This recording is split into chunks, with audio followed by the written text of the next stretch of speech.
Magandang hapon po. Nakarating na nga po kami sa fish pond.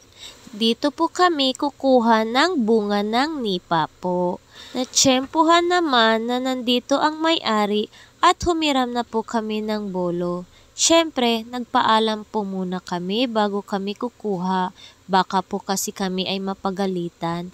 Pero sa sobrang galing ni Ansi na makisama, naging uncle na niya po ito agad-agad. Palakaibigan po kasi siya at madali siyang makihalubilo sa mga tao. Magaling po siyang makisama. Sobrang lawak po ng nipahan na ito at nakakatakot na po pagpapasok kami sa loob. Baka nga po kasi may ahas, kaya dito lang po kami sa labas. At sobrang rami po ng bunga. Bago nga po hiwain ni Ansi yung buong bunga ng nipa, sinisiguro muna ni Ansi na hindi po ito matigas. Kasi po pag matigas yung nakuha ay hindi na po ito makakain at masasayang lamang. Ginagamitan po ng bolo kasi nga po ay matigas po ito. Hindi po ito madaling kunin. Yung sa labas ay matigas po, pero pag nabuksan na, yung laman nito ay napakalambot. Parang lasa po siyang buko.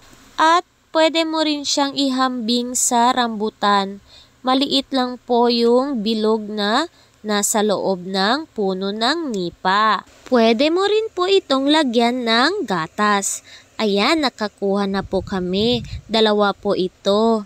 At nilagay ni Ansi Bebe sa motor kasi hindi ko po ito makakarga. Sobrang bigat niya po.